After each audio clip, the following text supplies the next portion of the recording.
It's not a matter of will anyone use this kind of technology or evil. It's a matter of how will they do it and what will the guardrails be around that. This week's guest is David Karandish, who is the founder and CEO of Capacity, which is an artificial intelligence provider. David is a creative type who is deeply aware of both the potential and the possible weaknesses in artificial intelligence. I think you'll learn a lot from listening to him. From the Center for Faith and Work here in St. Louis, this is Working with me, your host, Dan Doriani. Here we strive to fire the imagination of Christians who long to practice their faith in the workplace. Through conversations with doctors, athletes, teachers, executives, and more, we seek to engage those who desire to do significant work, to practice love and justice in their work, and who dare to change their corner of the world through that work. So my guest today is David Karandish, who's the CEO and founder of a new organization, a new business called Capacity. It's an AI, artificial intelligence business, which is going to scare some people. We're going to have Dave answer our scary questions about things like rise of the machines, take over the world by angry AI machines, which is something he is definitely not promoting. This is his 8th business. He has already started 8 businesses, and he started 5 or 6 of them by the time he was 24, 25. Sort of proof of concept. You might say he's proven he could be an entrepreneur, so he could get backing for the project he really cares about, and this is it. And you've been doing it for a few years, and you have, dozens of employees, close to 100 employees. Things are going well.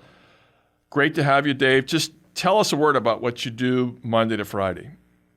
Yeah, so Capacity is a support automation platform. So we are constantly trying to figure out ways to automate both support for teams and support for customers. So in my given work week, I could be doing anything from jumping into a sales call with a large bank to working on some product initiatives in terms of wireframing and diagramming out the next features for our help desk, to coming up with ideas on how to improve our natural language processing match rate.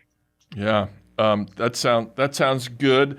It sounds good partly because I have no idea what you just said, but it sounds to me like you're an IT guy who tries to make IT work better through artificial intelligence. Is that even close to being correct? Yeah, I think the basic idea that we had when we started the company back in 2017 was we saw the rise of platforms like Siri and Alexa, and we said, what if I could have my own Siri for the workplace, be a digital assistant that helps me do my best work? And that was where the initial idea started. And from there, we built it out into a platform that's helping people answer questions on anything from how do I connect to the VPN to what's our vacation policy to external customer-facing questions like where's the ATM finder for a local credit union. Yeah, so you're trying to make life, in a word, you're trying to make it easier to get information in a timely way and in an accurate way. Is that fair? Yeah, we're taking all the friction out of the process of getting answers to questions and automating processes behind the scenes in your organization. Brother, if you can take all the friction out, you are going to win a Nobel Prize. I think you meant to say you're trying to take more of the friction out. It's harder and harder as the friction goes towards zero. But yeah, right. We want to get out as much as we can. Yeah, that's terrific. I have a preliminary question. This is your 8th business. You've started 8 businesses. And so when I think of you, I think of people who climb El Capitan without any help. I mean, do you just lack the fear gene? Are you not afraid of failing? You started 8 businesses. That's crazy. Who starts 8 businesses by the age of 35? Yeah, I don't have a big fear of failing. I think failure is how we learn. I think there's good failures and bad failures. Right. But no, I mean, I think a life where you're not willing to step out and take a risk and go put your talents to work is a life not worth living. Yeah. And of course, you're a believer, you share our faith, and you see that as part of God's design in your life. You're a person who loves to venture forth and try things. I mean, I haven't known you all that long, but I've known you for a few years, and you seem like a fearless person to me. I think it's a biblical mandate to use the gifts and talents that you have, and some people get more and some people get less, but to go put it to work for the kingdom. And that can have very overtly kingdom-y contexts, like out in the mission, traditional mission field, but that can have can go into a very traditionally secular context, like a world like IT, where there's very little relative Christian representation compared to other industries. Right. So I'm just going to press into that a tiny bit. So yeah, you have gifts, but what we do in the world depends partly on our gifts, partly on our training, partly on our mentors, but also partly on our disposition. I mean, the command to fear is one of the most common in the whole Bible, as is the command to not fear. And so you have to decide when to be afraid and when not to be afraid. And God kind of seems to have made you in the don't be afraid camp. And so you've got this sort of built-in approach to life that God is using through your entrepreneurial enterprises. That's how it seems to me. Yeah, I think that's an accurate description. Absolutely. Cool. I'm glad to be accurate. Would you define artificial intelligence for us so that we know what we're talking about here? Yeah, before I do that, though, I think it's helpful to define intelligence. Okay, good. In the artificial realm. So my definition of intelligence is that intelligence is the ability to recognize and apply patterns. So you could have an intelligence in music.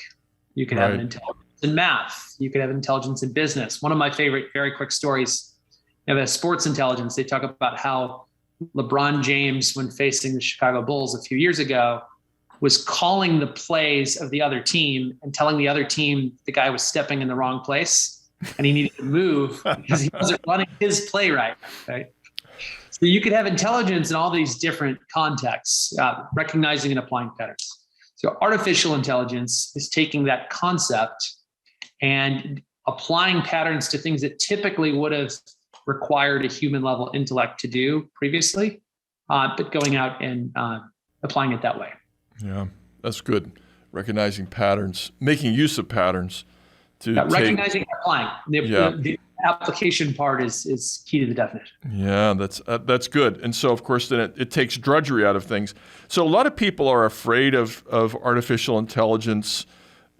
My take is that, you can correct me if I'm wrong, that the machines have always been doing work for us to, you might say, recognize patterns and make use of them. A sundial did that. Tells you what time it is just by sticking up, a kind of a funky little protrusion from a rock and calculating the way it works best with the changing of the seasons and the hours of the day, depending what part of the world you're in. And an egg timer does it. So it's not as though we've never seen artificial intelligence before. And if I could ask you to comment on one other thing, certainly everybody should agree that some kinds of artificial intelligence are extremely beneficial to people. My favorite is the disappearance of the elevator operator. Artificial intelligence is going to rob people of their jobs. Whoever wanted to be an elevator operator?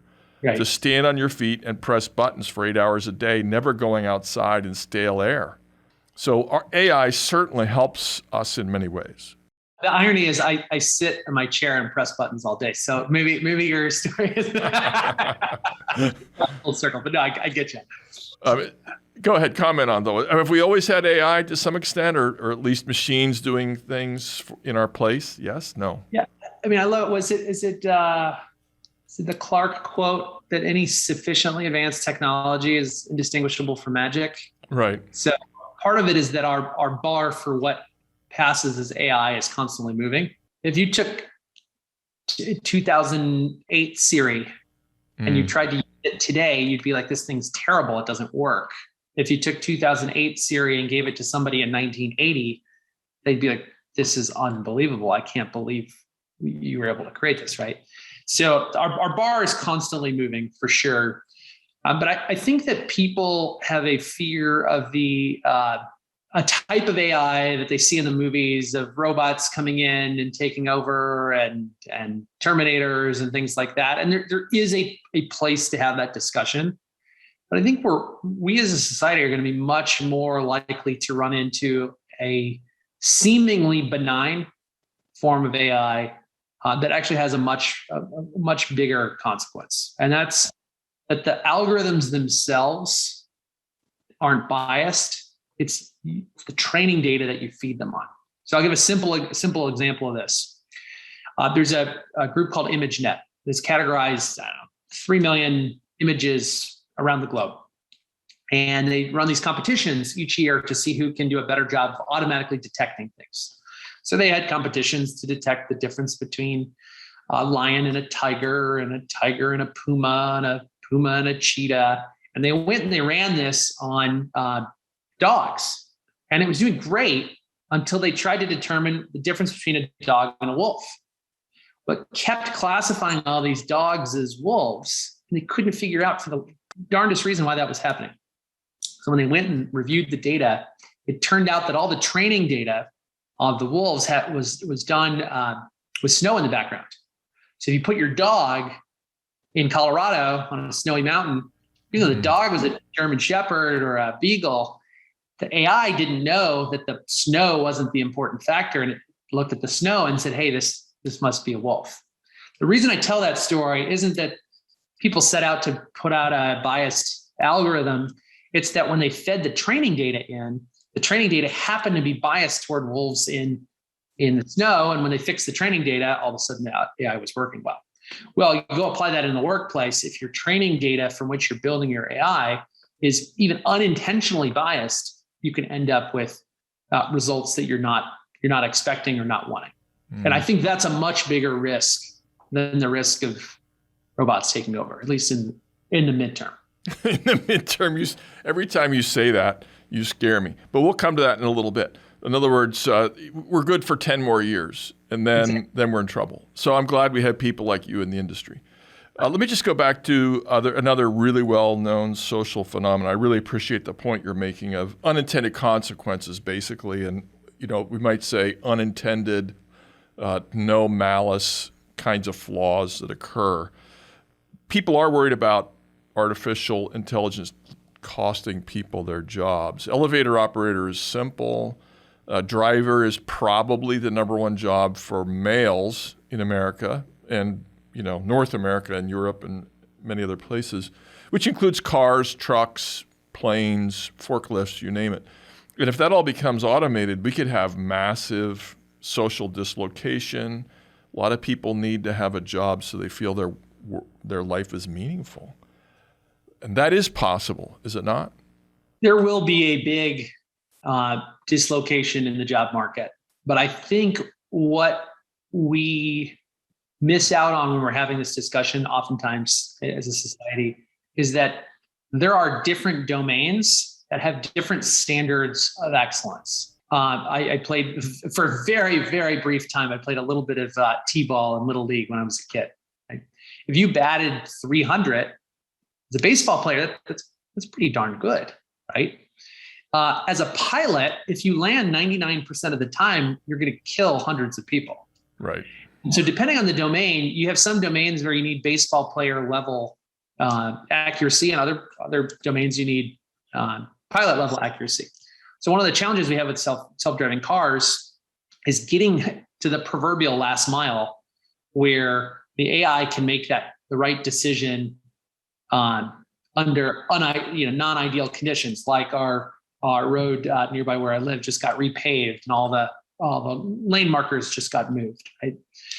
It's going to take a long time for that last mile to kick in for fields where the cost of error is very, very high. Mm-hmm. I think in places where the cost of error is low or lower, you're going to see those fields become fully automated or much more fully automated sooner. So, for example, if we're talking about a grocery warehouse, and the little machines that are driving around are pulling oatmeal and canned soup, we could be there soon, and that's driving after a fashion. Yeah, that will happen sooner than maybe coast to coast driving in a in a truck that weighs 80,000 pounds. Exactly. and could therefore kill people. All right. So the point would then be, yeah, we will have dislocation, but we'll have time to think about it, time to prepare for it. Is that your view of that matter?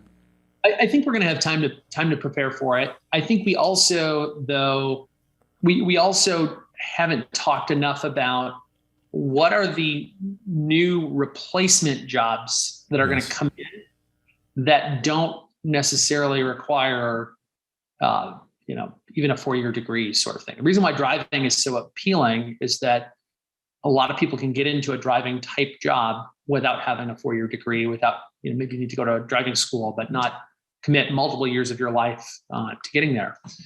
I think the new entry-level job, if let's talk maybe more, I think a sooner term example. McDonald's is testing using Alexa in the drive-thru. Okay. Right? A lot of people get an entry-level job at McDonald's. The first job is at McDonald's or Walmart. That sort of thing. Well, if McDonald's is going to have fewer workers because they're using an AI to answer people's questions and ask if they want fries with that, I think the converse is the new entry-level job is not going to be a McDonald's worker. It's going to be an AI trainer, a data labeler, people who are labeling these data sets to help build these AIs. And that's something a 16-year-old could do or an 18-year-old could do? Absolutely. Absolutely. I'm glad to hear it. Capacity all the time, as an example. Yeah. The AI can be great, but if you don't have a well-labeled, well-trained data set, it's not going to perform at the level that you want. And so even the biggest companies in the world, the Googles and the Amazons and the Microsofts and the Facebooks, they don't talk about this, but they have hundreds, in some cases, thousands of people labeling data to help improve their algorithms. Interesting. I'm learning a lot by listening to you today. I still have some apprehensiveness. I think it's good for teenagers to deal with grumpy people barking at them for not hearing what they said. I really think it's good to have a job where you meet the public, which is, very friendly and very unfriendly and neutral, disinterested, and you learn a lot of life lessons. But I think you would say you can learn life lessons in these other modalities that you're mentioning as well. I think you might learn different life lessons. Yeah. So let's talk about scary stuff a little bit. We all know and love Rise of the Machines. We love the Terminator. We love how he's bad in the first movie and good in the second movie. And then the other movies were not nearly as good. But, the basic idea is machines gain true self-reflective cognition. They can plan the future and so forth. You said in the near term or in the middle term that's not a problem. You scare us, of course. We wanted you to say that will never happen. Why did you not say that will never happen? I look at it and I say, it's not a matter of will anyone use this kind of technology for evil. It's a matter of how will they do it and what will the guardrails be around that. So let's take the internet as an example. I would have gone back in time to 1980 and told you there would be terabytes, which by the way, in 1980, terabytes, theoretical at that point. Right. But there were terabytes of pornography spread between computers. You'd be like, oh, that sounds like a terrible invention. We need to stop that, right? And there have been many negative consequences of the internet. Social media, we can talk about that for another day. Yes. But overall, the technology has helped connect people, bring about more prosperity, more economic freedom, more justice, shine a light on injustice around the world. And so we now put in safeguards in place that my 5-year-old daughter, it's actually getting to be a lot harder to stumble upon pornography because of Google site search and these types of things. Not saying it's impossible. Similarly, I think what will end up happening with this technology is as this technology gets more and more advanced, we will collectively come up with different types of regulations for how you can build it and use it. But you have to have a red button. You have to have the ability to hit the eject key. And hope the machine doesn't kill you while you're trying to reach it, which is what always happens in the movies. What the Mitchells against the machines, they have the key to turn off the evil machine, but we're going to get you first. I'm not going to say what happens in the movie, but I will say it's a children's movie. So maybe it turns out okay, but maybe not. You never know. I don't want to spoil the movie for anybody. So can you name some things that will never be replaced by AI? Interviewing would be one, for example. I don't know. Maybe they would. Oh, folks listening in, he can't think of anything. Love will not be replaced by AI. Okay, love, good. I don't think people are going to replace counselors with AI anytime soon. But I do think that there is a subset of people who will get benefit from a digital counselor under certain scenarios. So we would agree, I suppose, then, that all these devices are overall, marvelously helpful. Calculators do things that would have taken people weeks and months. Doctors are, to some extent, being replaced by AI programs. Diagnosticians, because, of course, some are brilliant and neutral, but they have bias based on their experience or maybe who their trainer was, what kind of literature they read. And sometimes AI improves on the work of physicians diagnostically. So we're not anti-AI. We see a lot of benefits. At least I think you put yourself in that category. So that was positive. I want to just label what people think. Some people say, Dave, you're playing God here, and now somebody else would say, and I might say, well, God created and we're co-creators. God is the creator. He created all things out of nothing. We create out of the material he gave us. So to be creative is not to be playing God. But some people do think you're playing God when you use AI. How would you respond to those people? Yeah, I believe that building an AI it has been one of the most rewarding and most humbling things I've ever done. And the reason for that is, on the one hand, I have so much appreciation for biological intelligence. And on the other hand, there are domains where AIs will outperform people for sure. But the idea of building an AI that can rival humanity anytime soon, I think is so far off that we're kidding ourselves. So I think any creative pursuit has an element of taking the image of God and expressing it. I think there is a set of ethical boundaries that people need to work through. I think there's a set of transparency that people need to provide in doing so. But no, I don't see it as playing God at all. That's great. I'm glad to hear that. I'll just ask you for a comment on one point I've heard, and that is the AI works best in fields that are limited, like checkers and chess. So you don't have to interact with the whole world. Chess is a fantastically complicated game, but there are only 64 squares. And so it's a finite field. And AI is now beating grandmasters, world champions all the time. It's not even a contest anymore, which may ruin the game of chess even, because a machine can beat you every time. What's the point, really? But AI can't, get out into the hills of Scotland and gather and make sense of the data of a whole nation, right? Or wrong?